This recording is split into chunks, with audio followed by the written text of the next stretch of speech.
I'm very happy to, be here to open this session because we really kind of worked hard on it to make this thing all work in terms of dates and scheduling the people who are going to teach.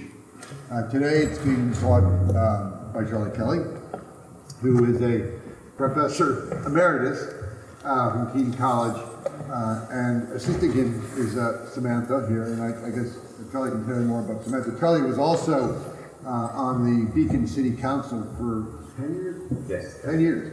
So he's had experience both teaching civics as well as being a participant.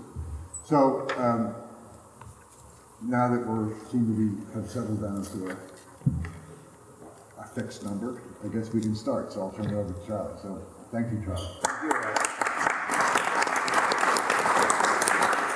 Thank you. It's a great honor to come out of retirement to their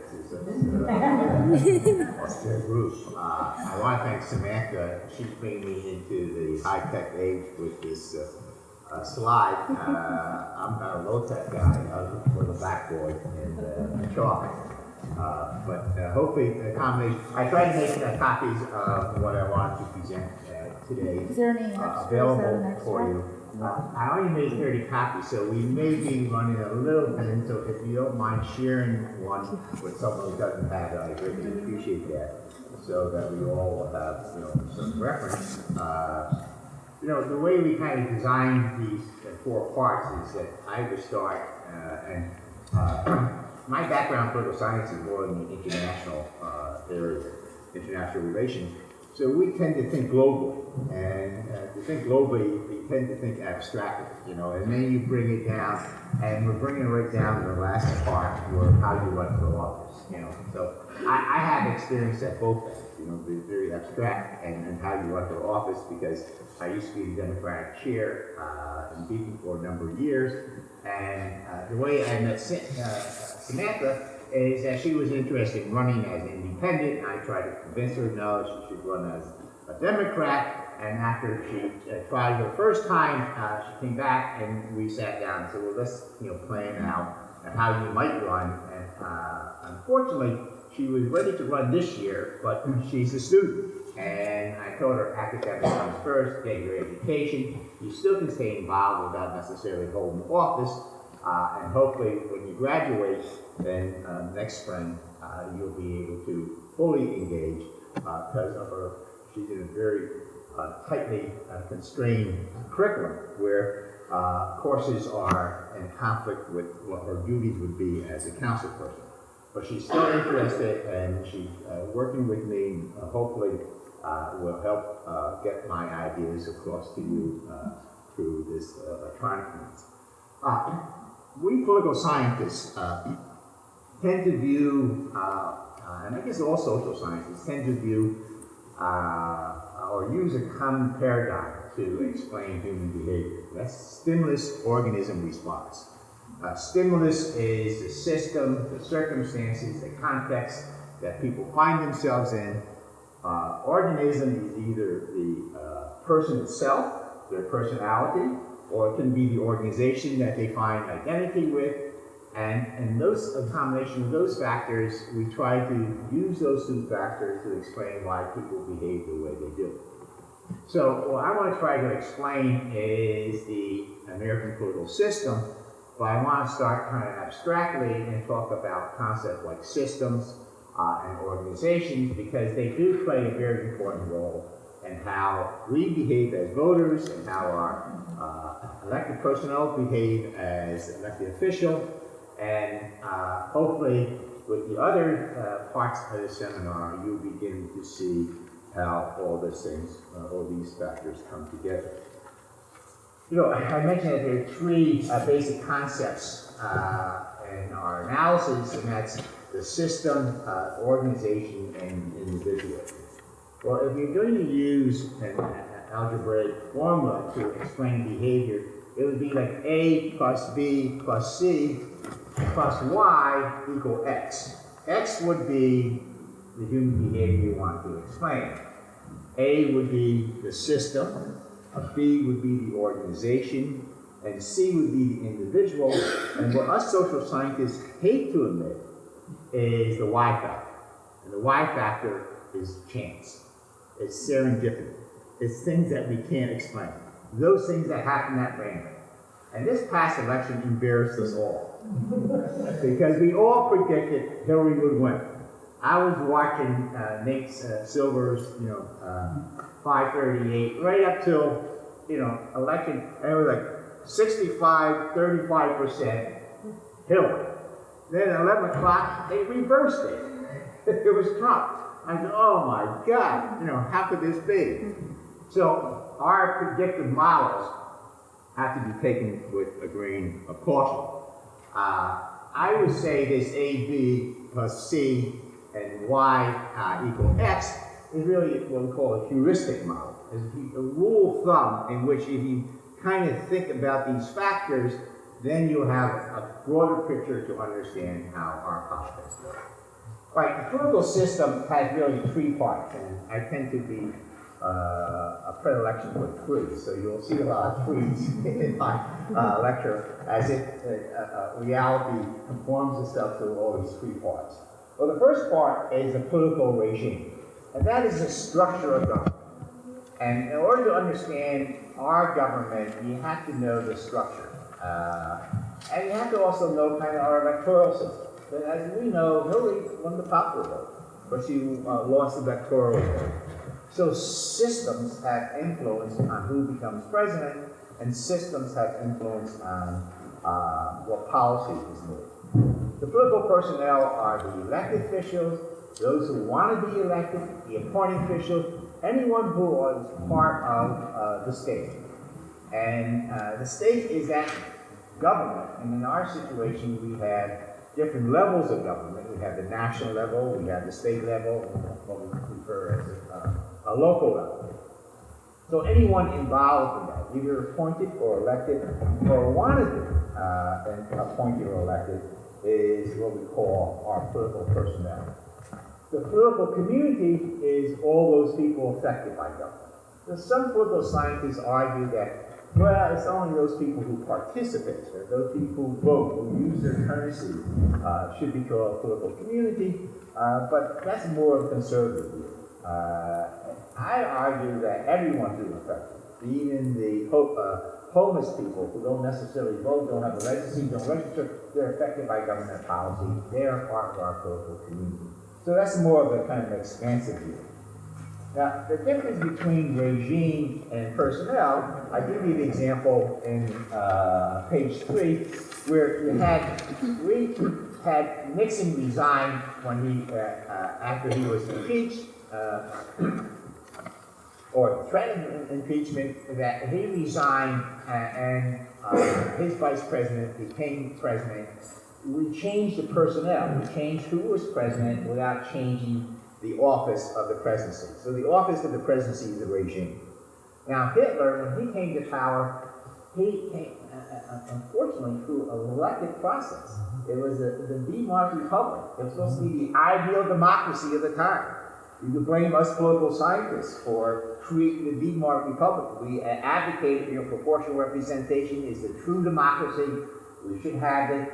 We created and told the Germans, this is how you ought to run your political process. He wants to have democracy, and it produced a Hitler. But once Hitler gained power, he transformed the system into the Third Reich, and you had no longer you had a democracy. You moved to an authoritarian regime, and ultimately to a totalitarian regime. So you can have the same person, and we can change. Some of us are concerned about Trump, transforming our systems. That is, will our system hold under the onslaught of his attack against the media, his attack against the intelligence community, and Congress is all the Republican Party should be, but when he has a falling out with them, will he attack Congress, and he has already attacked the courts. So the question is, will our system hold? And it seems that, he has gotten a lot of bad press, but his followership is pretty still strong with him. So he hasn't shaken loose from them. The difference between authoritarian and totalitarian, I sort of forgot. Well, and we're really talking in degrees here, when we talk about concepts of political science, it's kind of a continuum. The authoritarian regime is a dictatorship and then wants to be dictatorial over your political life. A totalitarian regime wants to be dictatorial over every aspect of your life. Where you go to school, where you live, where you work, where you reside, and whether you can move from one city to another without the government. So a totalitarian regime. We had, examples. The Soviet Union was a totalitarian regime. The People's Republic of China was a totalitarian regime. So we have examples of totalitarian regimes. I was visiting as a scholar with a group of others in China, and each level of the hotel, they had someone from the state checking who came and who left, went from one room to another. You couldn't, and you were constantly observed. So when the state is so interested in every aspect of your life, that's a totalitarian regime. And it's very hard to maintain that type of control, but Hitler tried it, and Stalin, through his system, actually did achieve it. So, what about a country like Saudi Arabia? So Saudi Arabia is, almost approach to a totalitarian regime. Yeah, because you have, you call that theocracy, where you have, even Iran where you have the religious leader trying to control the government system and all aspects of society. So any government that tries to extend its control over your political life, beyond that, to your social life, to your religious life, to your educational life, to your economic life, then it's, totalitarian regime. It's also fearful, right? It's the most fearful, it's, the classic example is Big Brother in 1984. That's what Orwell predicted. In 1984, we would end up with totalitarian regime. So that is the type of regime, and that goes beyond the person. It goes to the apparatus of the state controlling every aspect of your life. There's basically three theories that political scientists refer to as a way to understand the political process and government. The one that most American scientists agree to is the concept of pluralism. Now, pluralism is probably the more complicated of the theories, and what I generally do in my classes, I introduce elitism because it's easier to understand. Participatory democracy is easier to understand, and once we get a little grasp of that, then I get into pluralism. Elitism is the notion that the few govern the many. Now, there's two theories of elitism. One, that it's right and just that the few govern the many because they're smarter than the many, and we should, delegate that power to them. Our government is a democratic republic, and the democracy side of the argument is that people should govern. But the republic side of the argument, the democratic republic, is that we should have our elders, or we should have our wealthier class, or we should have a smarter class, or whatever group we should have who are better than us, they should govern. So we have this tension in our political system between people governing and the elite governing. Now, an example of the advocate of elitism is Plato's Republic. He argues that the philosopher kings should govern. Now, if I wrote the Republic, I would say the social scientist kings should govern. There's a bit self-serving on Plato's part, but he was a brilliant, a social scientist, and he really gave us a lot of concepts to understand power. Participatory democracy, an example of participatory democracy is Karl Marx. Now, a lot of people associate Marxism with Marxist-Leninism, and Marx probably would turn over in his grave if he saw what Lenin did to his theory, because Marx really was an advocate of participatory democracy, that we should all govern ourselves, and that ultimately technology will produce that situation where we can govern ourselves. What Lenin introduced was the dictatorship of the proletariat. And he said, through the dictatorship of the proletariat, I will transform the proletariat into a ruling class, and then they will transform society into communism. But the way we get to communism would be true dictatorship. Marx says, no, the way we're going to get through to communism is through socialism, and that is the workers uniting to rebel and overthrowing their chains and seizing the means of production and redistributing the wealth, and ultimately through technology. To understand Marx, it's really two simple concepts. There's scarcity on one side, and then there's technology on the other side. And he was kind of an idealistic or utopian and believing that ultimately technology will win over scarcity. And once we transform scarcity, then all the things that we hold to under the system of feudalism, capitalism, will just melt away. I give you an example of my students. No one in this room feel that, by me speaking so much that I'm going to consume so much air that will threaten your life. But if we were in a submarine and we found out that we only had, 5 hours of air left and 10 hours for the rescue, we would start putting the map together. 5 hours of air, 10 hours to the rescue. Do we all die? No, I don't think so. Maybe we throw out half of you. And then the other half will live. Now, how do we choose which half goes? Do we choose the older one because they live longer? Do we choose the males because they exploited women all their lives? Do we choose, who do we choose? The younger ones live? This is what caused conflict, according to Marx. It's a scarcity. Because we have an abundance of air, we don't even think about, dying before this end of the lecture. So it's a concept of scarcity, and what will solve the problem, according to Marx, is technology. And it's not technology embraced out of altruism. What drives technology under capitalism is the pursuit of profit.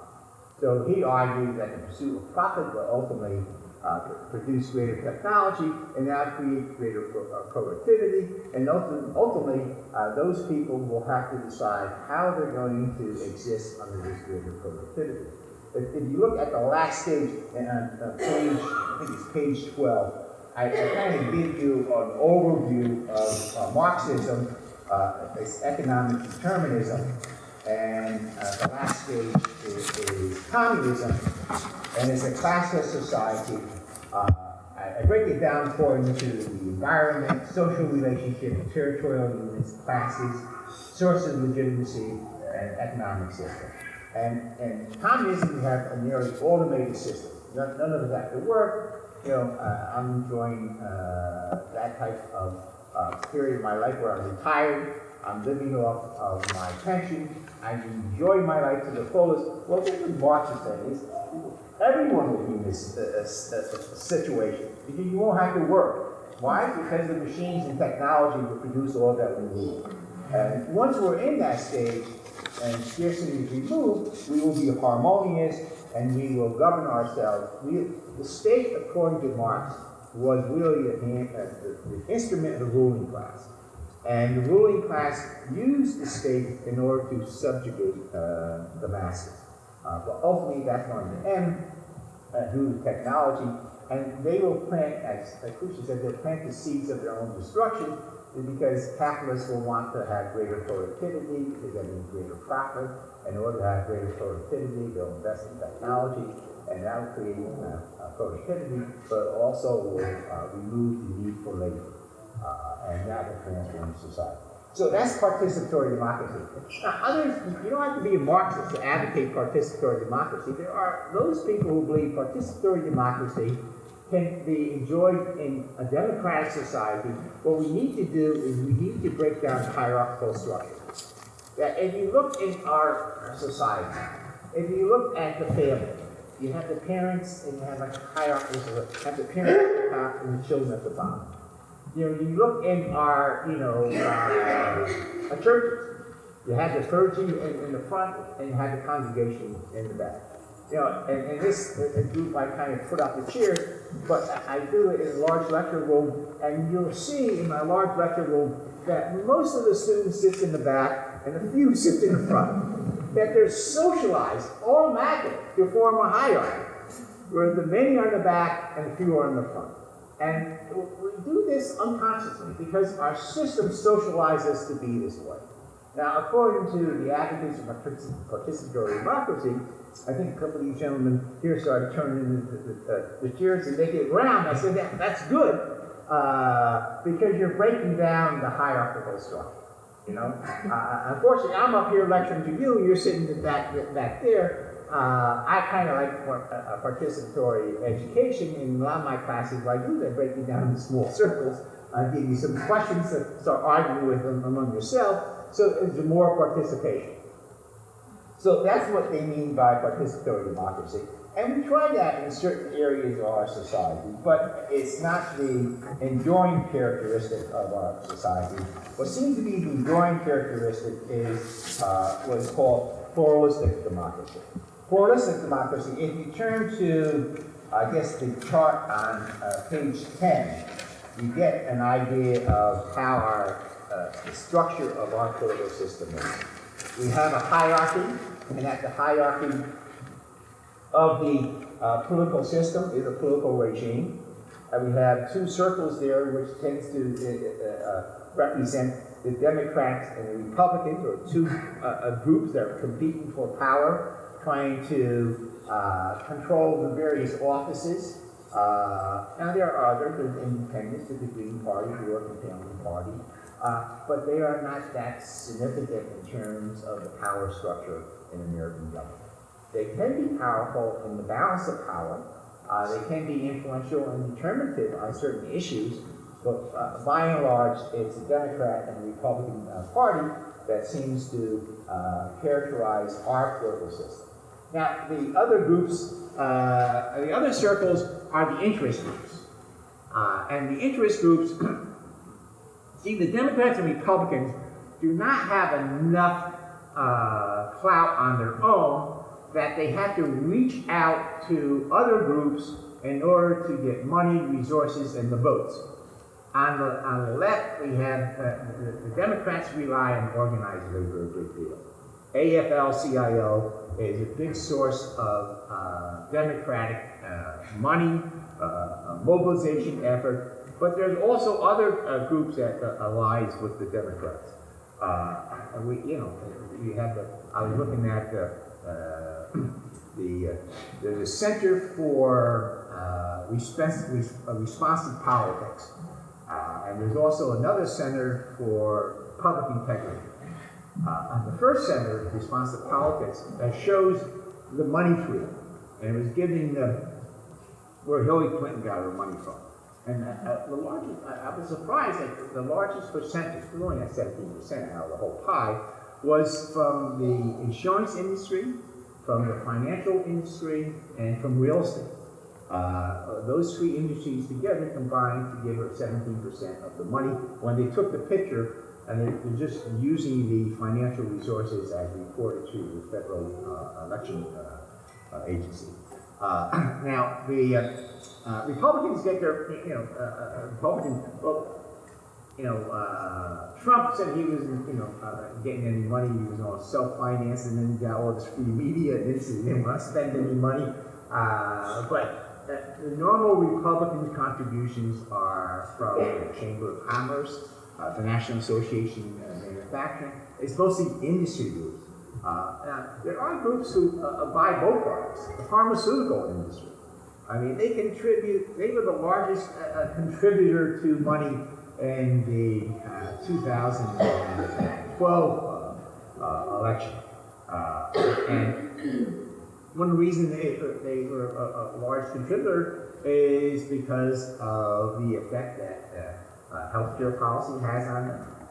Under the Bush administration, they passed a resolution that the federal government will not negotiate with the pharmaceutical company to reduce their price, that they have to pay retail prices as if we were individuals. The federal government is a big consumer whose Medicaid program, the Medicare program.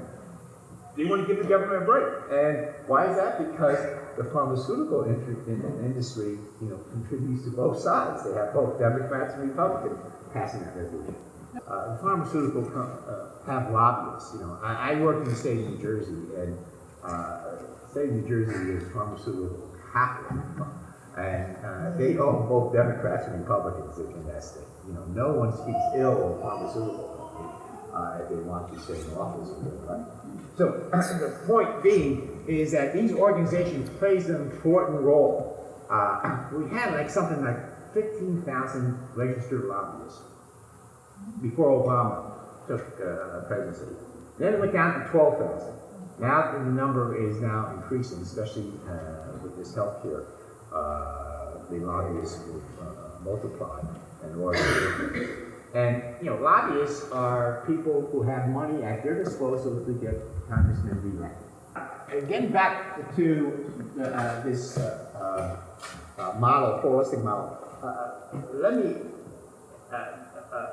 try to explain how these organizations oftentimes compete with one another. Even the military compete with one another. So you have the Marines and the Navy and the Army and the Air Force. They compete with one another. So you have intra-organizational conflict. Now, the theory of pluralism, it says that you have to have competition in order for democracy to work. Because these individuals, the small little dots down there, they have most of us are the little dots, unless we are a part of a major organization and we're totally in line with what that organization. And basically, it argues, pluralism argues, is the influence that we have on government policy is through the organization we belong to. We don't have an organization as an individual, we have an organizational interest that supposed to represent what we want, and hopefully it is what we want, but maybe not, But it's only true. Here's a rule of pluralism that has to exist, and it's questionable whether or not they exist. First, it argues that no one group in society has a monopoly of power.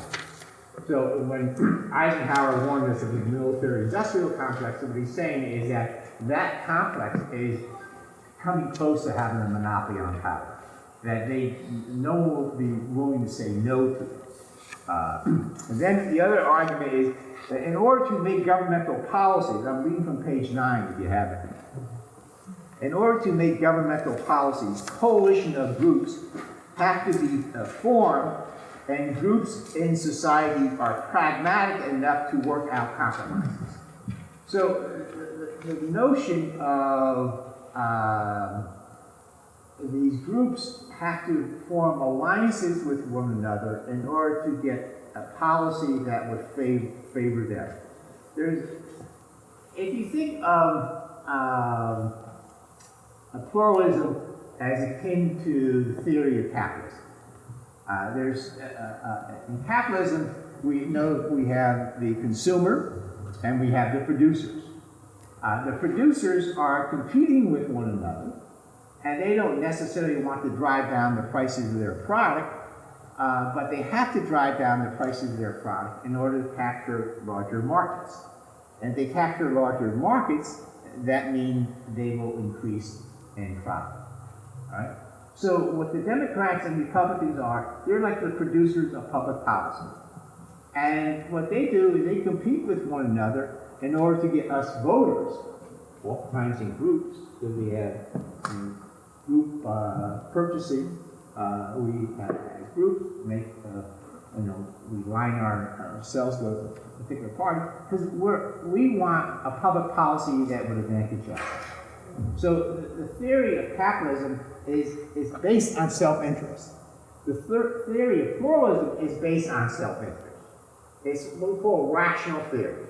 Rational self-interest drives our economic behavior and drives our political behavior.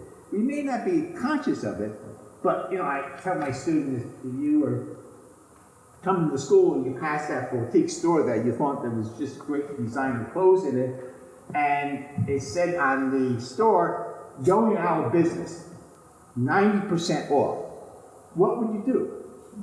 You'll probably rush in there and buy as many things you possibly get 90% discount. I said, you be acting on your economic self-interest. You want to be thinking about that poor store owner. He has to go out of business. His kids won't be able to go to college. He can't pay his rent. I will not take 90% off. I will give him the full price for it. No, we don't act like that. We act on rational self-interest. And that's how, and there is maybe a cynical theorist, his name is William Riker, and he talks about the theory of political coalitions. And he says the way these coalitions form is they form alliances with one another, and it's the minimum winning coalition formed in a democracy, because if they have a majority, then they can divide up the pie. It would be like if we had 10 people here, and we say, all right, here's $100. You as a majority decide how you're going to divide up that $100. You would say, well, there's 10 of us here, there's $100. We're at $10 each. As remember, the majority decides.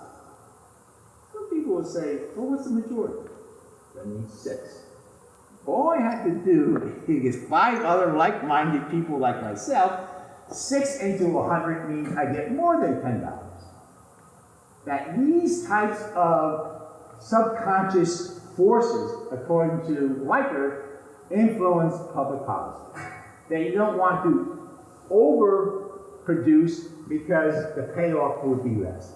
Well, this is kind of a view of pluralism. Pluralism is kind of you're pursuing your self-interest in voting for the Democrats, or you're pursuing your self-interest in voting for Republicans, and it's rational. And now you may believe that a redistribution of wealth equally is something that you can thrive in. Well, if you believe that and you think that is best for you, you're acting on your self-interest. All right? So pluralism argues that we have to be pragmatic enough that we form alliances with one another, and that we're willing to work out compromises in order to achieve the majority. There's a basic consensus within society that rules out violence as a legitimate way to resolve conflict. Violence is a killer of democracy. We just can't tolerate violence. And when you see crime rise and violent crime increases, it threatens the fabric of our society. You know, I attempted to secure a Fulbright in South Africa, so I went to South Africa a couple of times, trying to line up universities in which I would teach for a semester or a year. And you know, after they ended apartheid, the greatest threat to their society was the rise of violence and crime. And it was almost disabling. I mean, they were flourishing in a lot of regards, but they couldn't get a handle on violent crime. And finally, they had got a better handle on it. But violence. Now, one of the things that gave us a great scare is when there was some violence at Trump's meetings, and he would say, "I'll defend you. I'll pay the attorney. You know, get rid of that guy." And people were, you know, being beat up right in front of the camera's eye, and there was a scare because if this is how we're going to deal with our differences, where we have to resort to physical violence, that means democracy is, you know, very fragile, and so there has to be a consensus that that's unacceptable, and we just can't, you know, turn our eyes, or we have to make, you know, very strong statements that violence is an unacceptable way to resolve conflict. Also, the consensus involves a widespread agreement on the mechanism for making decisions. You know, we don't like the outcome of the results, but no one is really starting a large movement against the electoral college. But that is the mechanism that produced, you know, Trump. You know, people say, why isn't there more outrage about an electoral college? I said, well, if it was the reverse, that if Clinton won by the Electoral College and Trump won the popular vote by 3 million, you will see all those Republicans in Congress saying, oh, this Electoral College is no good, let's get rid of it, you know. But it so happened that when the Electoral College produces the minority president, Congress was predominantly Republican, and the Republican was the minority president, and we're not touching the Electoral College. I'm just really interested in your point of view of like, is it better to try to work within the system as an elected official or to work as an activist? So I'm kind of curious as to your experience as. My own personal view is that activism changes organization and changes system. That I'm kind of giving you a static view of our system, but there is changes going on. And to get involved in your local government, to get involved in running for state government, and also get involved in campaigns for national government. Because I think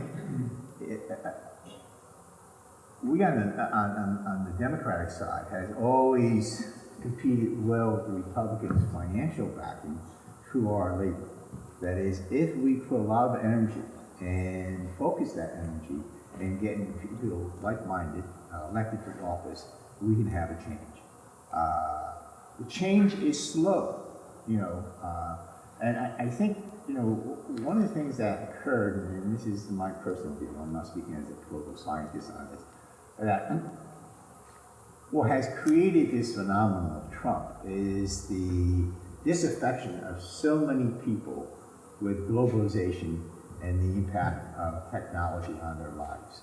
It has ripped up communities, has taken manufacturing now, and hasn't replaced it with anything constructive in its place. Now, he promised that these manufacturing jobs will come back and I'm going to bring, you know, it's a fraud. And he perpetuated in Indiana. He had the taxpayers in Indiana cough up $7 million to keep that carrier company. They shipped 1,000 jobs. They were supposed to ship, I think, 2,000 jobs. They shipped 1,000 jobs to Mexico. They said they'd keep 1,000 there. And the $7 million was going to be used for automation to get rid of the 1,000 that remained. So, I mean, carrier, and who paid for it? It was the taxpayers in Indiana who paid for it. It wasn't even the corporation investing in technology. It had the taxpayers. And he says, see, I saved 1,000 jobs. And a lot of people says, if it's my job, that's it. You know, that's all I want, is my job. Well, we as activists have to think beyond just one person's job. We have to think about everyone's job. And I think that because he was able to tap into that, you know, and unfortunately the Democratic Party, we shifted away from the left into the center when the Clintons came in. You know, this American Leadership Council really moved us, you know, the government was too far left, we'll never get elected, we had to move to the center, and then we came to center right, and we embraced the status quo, you know, and we became the status quo. And this Trumpism was a violent reaction against the status quo. The status quo wasn't working for, you know, millions of people who lost their jobs, and so their community, working class community that took pride in. You know, there was this in Pennsylvania. I think there was an industrial city that had. If you look, and this is from a Republican strategist saying, if you look at the degree of obesity, alcoholism, drug abuse, you'll find a correlation between Trump vote. Because those communities that have these problems are suffering from social ills. They're turning to eating, they're turning to drinking, or they're turning to drugs as a way to relieve their pain, and as a consequence, they are so angry at the system. They're so, they'll screw the system. That's what the Trump vote was. And this is a guy who will do it, you know. And I don't care if he's, you know, misogynist. I don't care if he, you know, you know, I don't care if he doesn't tell the truth. He's going to throw a hand grenade into the system, and that's what I want. Okay. Well, I do. I tend to be maybe a closet Marxist in the sense that I really believe that technology has transformed our lives, and we're not going to bring back those jobs in manufacturing. Actually, some of the outsourcing of jobs is not really the fault of unemployment. It's technology, and none of us are going to throw technology out the window. And so technology is going to reduce the need for labor.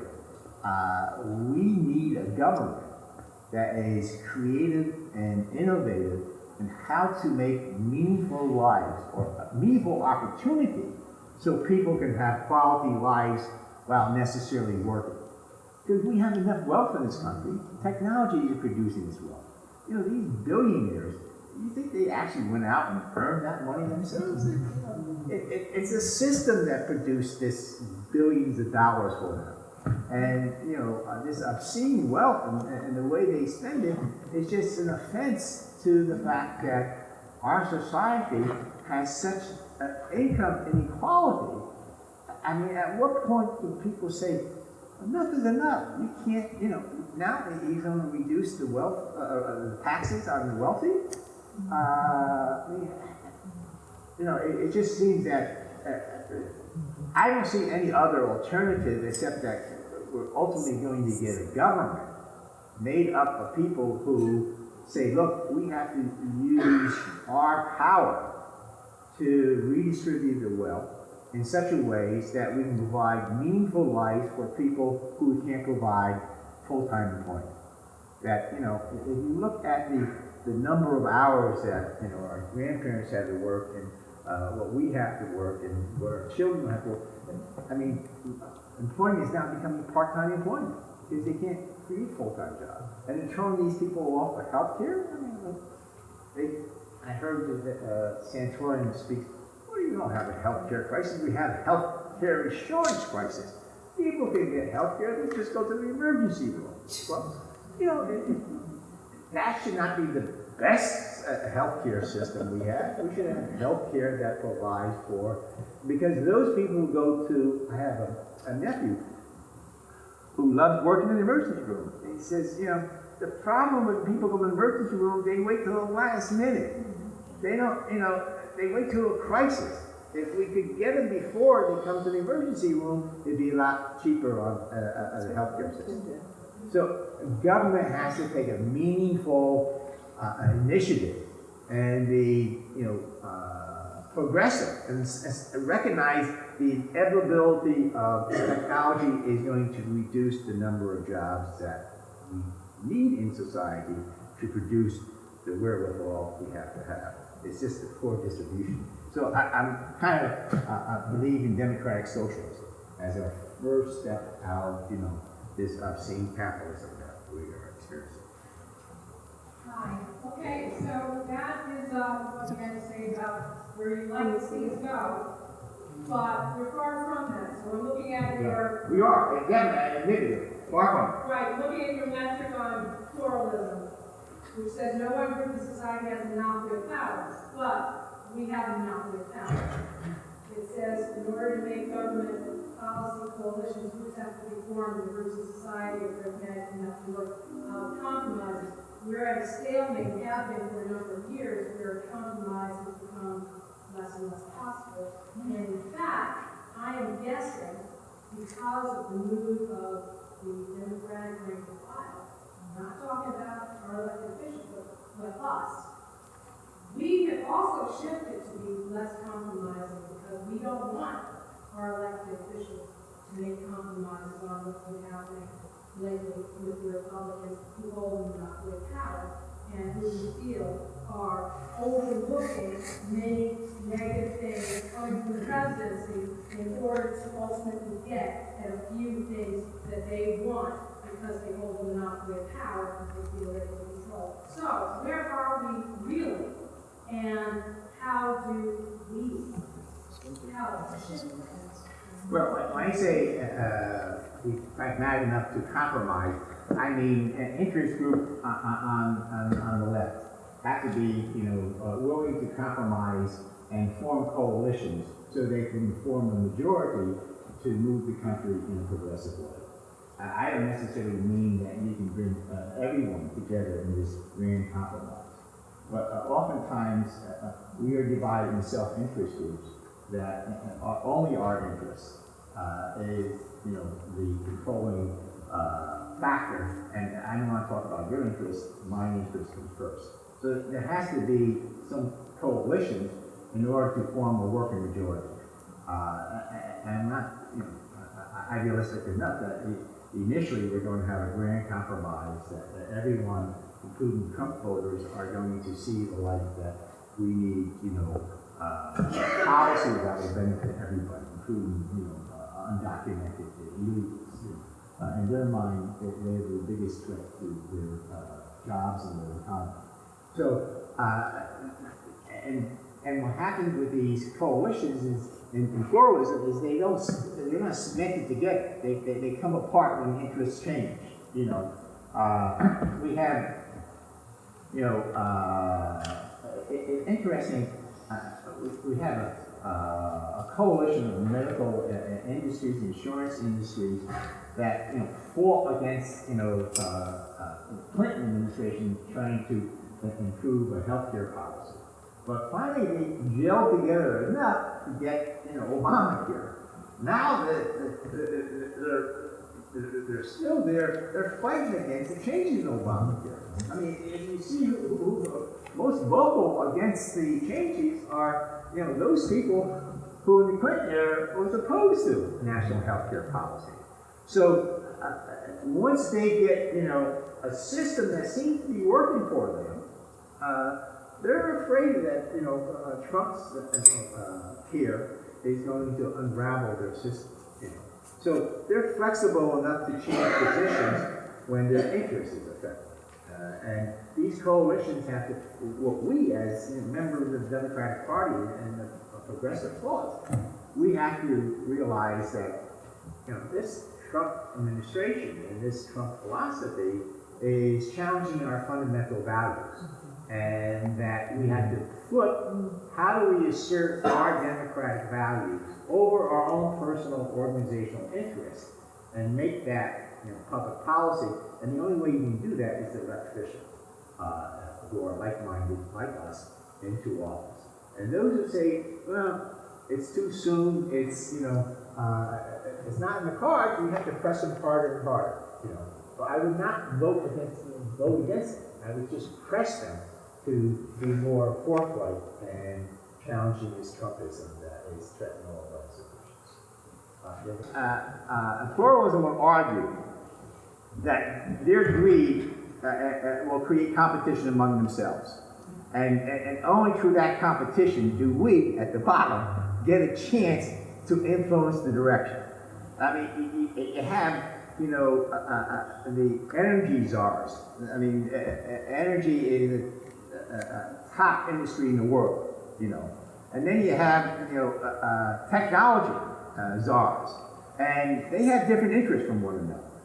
You know, when the ban against Muslims came up, it was the technology industry says, wait a minute, we count on immigrants, especially we have a lot of talented immigrants coming and feeding our industry, and they were opposed to Trump. You know, so when their interest comes into play, they don't necessarily say we're 1%ers, we got to protect the 1%ers. They're saying we're part of this 1%, but we got to take care of ourselves.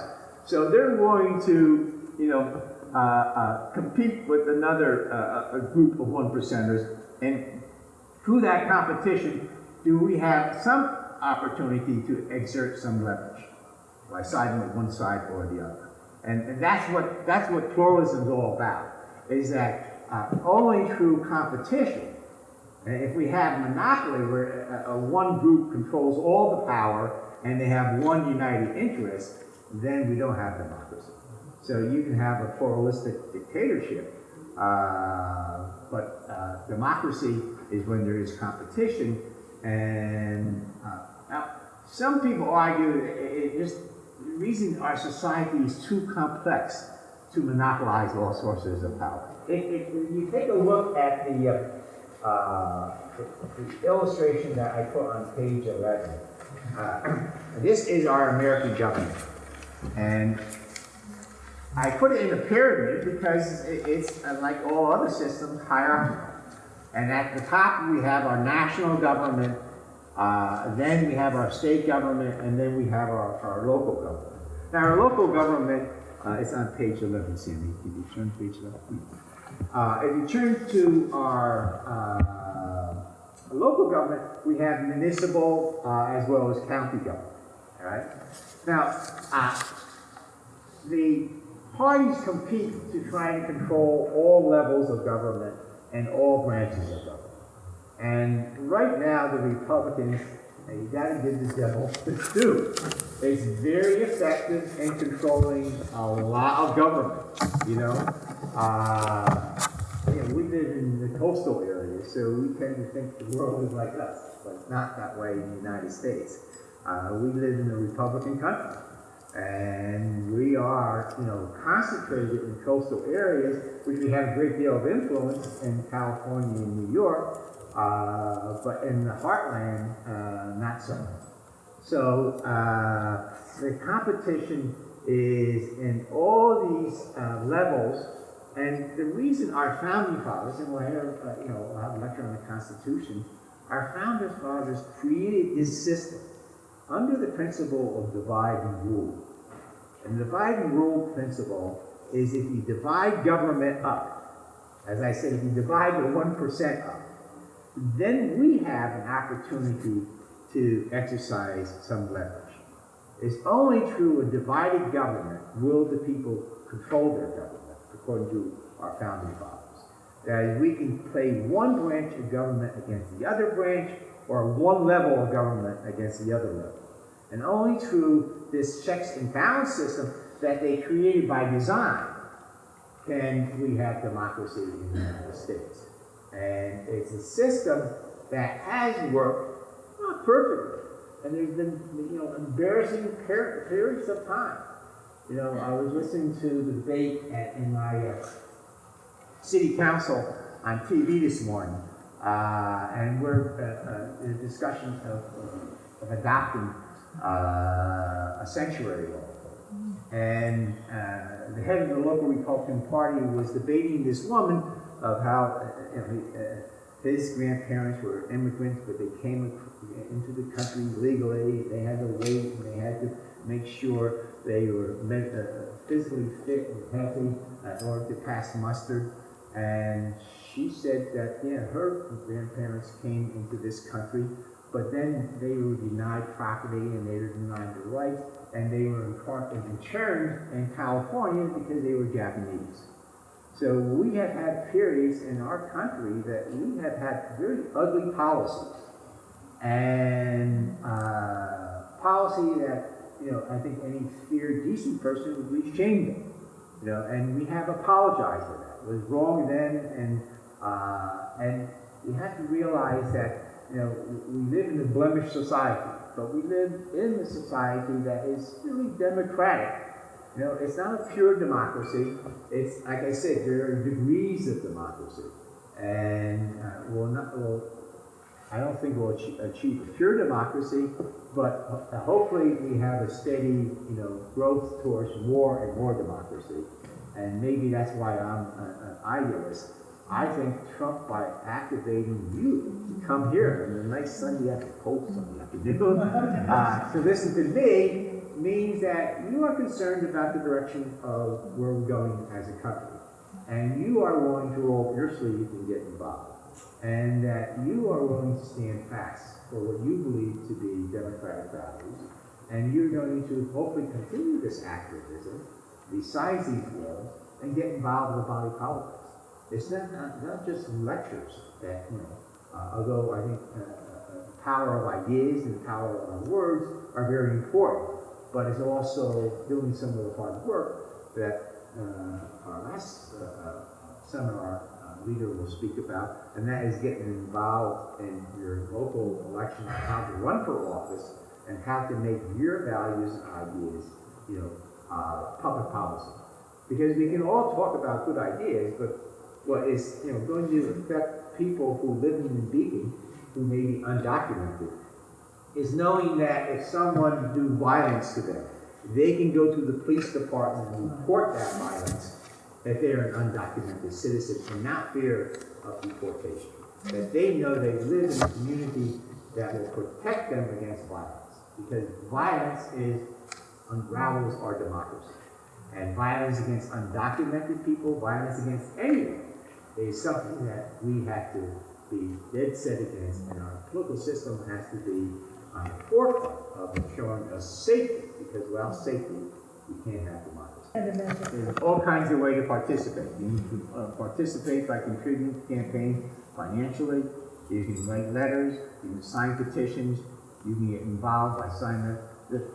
In pluralism, if we don't participate, then the elites of these organizations, who often are not chosen democratically, they will decide among themselves. You know, I heard how state policy is made. It says, you know, a friend of mine who works as a chief of staff member for assemblymen says, well, you know, the state assembly gets together and they come up with their proposal, and then the state senate gets together and they come up with their proposal, and then he says the three men in the room sit down and they make, you know, up the budget and public policy. Well, that will happen unless those people, those three people are held accountable, that this is what we want, and don't come back have it in there. We're not going to support this budget if it doesn't provide for education and doesn't provide for the restoration of these school systems are held money back. They want to restore the funding. Well, these are the things you have to hold people accountable. We're not going to eliminate elitism overnight, but we can hold the elites accountable if they know that there will be others who may challenge them for office or challenge them for the position. And people who are in a position of power, they like to stay in a position of power. And it's, you know, I'd say, and I'm guilty of that myself. We politicians are like boxers. We stay in the ring for one too many bouts. I lost my last election. I like to say that I retired on my own, but the people retired me. But that's democracy. They want to change. I was in there, and people said to me, aren't you in favor of term limits? I said, you know, the people will determine term limits. They determined my limit. They voted me out, and that's the democratic way, you know.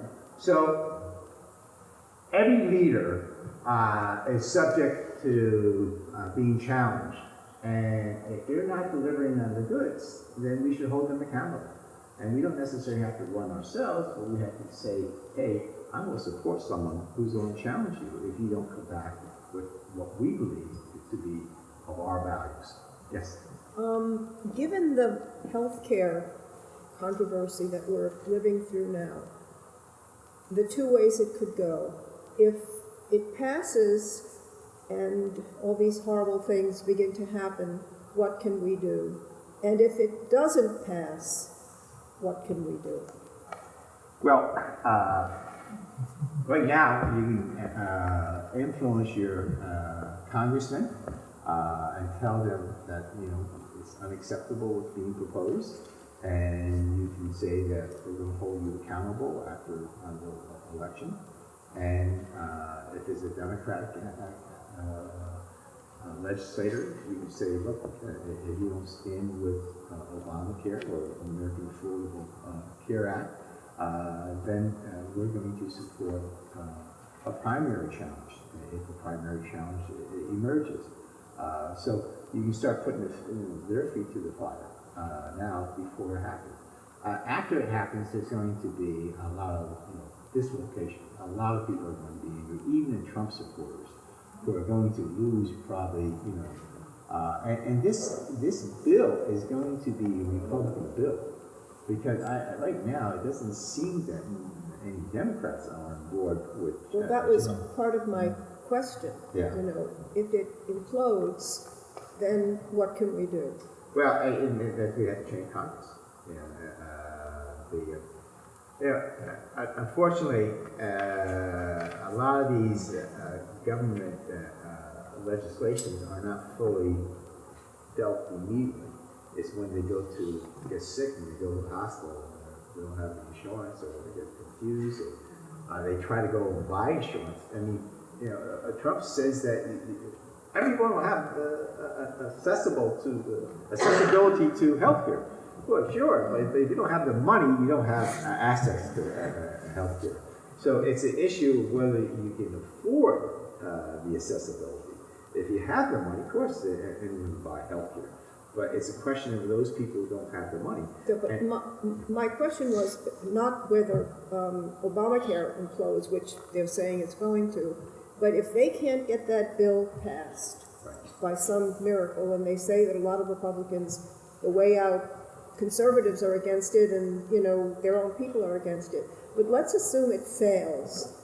What can we do as Democrats to correct Obamacare or to do something else? What can we do? You know, I think the implosion of Obamacare it's kind of a Republican exaggeration. The system is working fairly well, except for certain areas where the premiums have gone up, you know, considerably.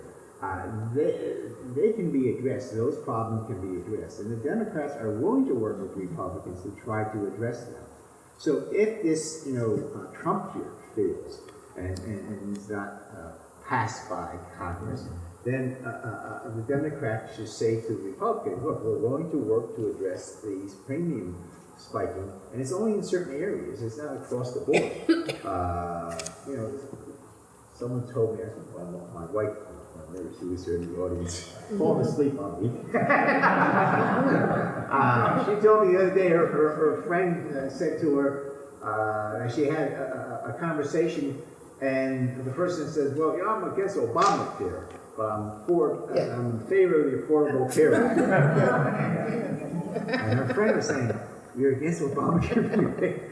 And it's because they had demonized, you know, the Affordable Care Act by calling it Obamacare, that just the name makes them negative. I want to hope.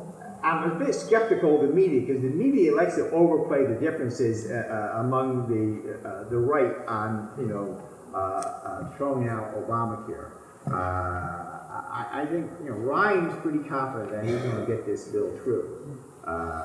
So he at least has the votes in, you know, the House. Now, it may be compromised further, and that's what the conservatives are concerned about, that the Obamacare, the Trump care, Ryan's proposal is not conservative enough. Mm-hmm. They should start with a real conservative, and then they can negotiate down to something that is reasonable. They're starting, according from the right, this seems to be reasonable, and what it's going to be is even more objectionable from their perspective, you know. It'll probably be most objectionable from our perspective, because to start off with that, you know, market idea, that market is going to solve our problems, and not, you know, some sort of mandate where you have to balance off the benefits with the costs. They think the market is going to provide address the cost. Yes. But that may come about if the Republicans have their way, and our healthcare crisis becomes so acute that, and I suspect that it will, and that single payer was something that Obama could not. He felt that he couldn't even get it across with these Democrats. Remember, Obamacare was a Democratic program. They had strict Republican opposition against it. So he had to negotiate for a long, long time with his own Democrats to get Obamacare through. And the single payer was just out of the question at that time. But, you know, as Lenin says, sometimes you have to take one step backwards to go 2 steps forward. So if this healthcare system crashes, and I think it will, the Trump care prevails, then we might be able to go 2 steps forward as non-receptive to Obamacare, but into a single payer. Because I think that's a fairer system, and it's a system that I think can. Yes. I think somebody said that politics is the rule of politics is the law of the possible. And I think that's what Obama was able to accomplish. But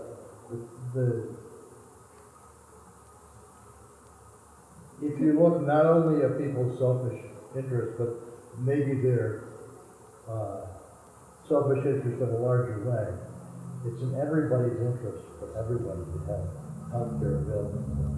Because until, Dan says, if you don't have money, you can't go to the emergency room, people are going to get healthcare, what they're going to get is the emergency room. And if we can keep people healthy, it's in everybody's best interest, including everybody that pays insurance and everybody that pays taxes. And I think that's something that maybe isn't being emphasized enough in the debate that's going on right now. Well, I think you're right. I mean, there are certain things, education is everyone's best interest. Healthcare is everyone's best interest. There are certain fundamental things that keep our society healthy and well and prosperous, and our society, through our government, has to invest in it, and if we don't. Now, I just want, someone asked me earlier where I think the solution is ultimately, whether it's democratic socialism. There is a competing theory. It's a guy who wrote a book called The End of History, The Last Man. And his theory was that liberal democratic capitalism was the ultimate stage of history. So if you look at my chart, I said communism is the final stage of history according to Marx. He argued that liberal democratic capitalism would be the final stage because he believed that, like Marx, that technology would solve all our problems, and we would figure it out that, and he argued that because liberal democratic capitalism would be the most advanced society, that all other societies would follow. We would have to impose it on other society, then they would be attracted to us. Now, with Trump being president, I don't think many people are attracted to what we have going on, but if Lenin's right that we have to go one step backwards in order to go two steps forward, that ultimately, after we experience the horrors of the Trump administration, Yeah, that's what I'm hoping.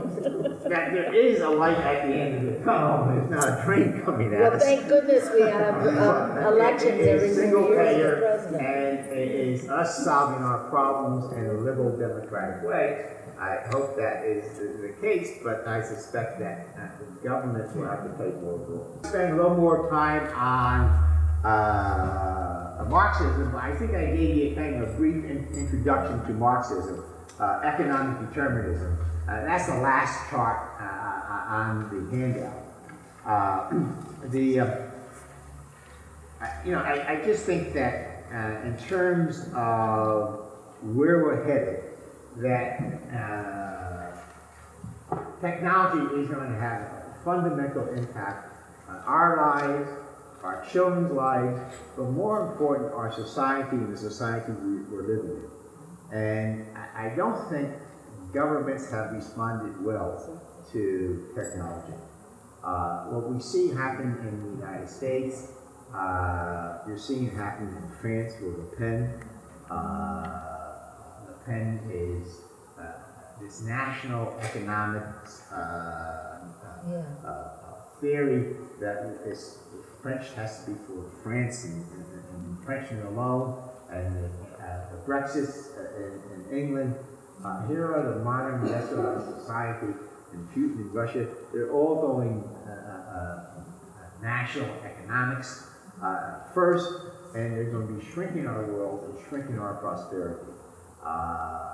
This does not augur well for the future, but hopefully once people begin to see the suffering that that type of approach will create, and then we might choose, hopefully, different leaders in different parties, and that our party becomes more responsive to the suffering of the people in our society. And that's what needs to be done if we're going to change things. We just can't wish it away. We have to really evolve our system. It's likely to, this future is not around the corner. It's going to take, I may not be there to see it with you, but hopefully many of you will see it. So it's something that society's changes, slowly in evolution, and radically when there's revolution. I don't see a revolution, but I do see, hopefully, a quickly paced evolution to where we're headed. right, thank you very much.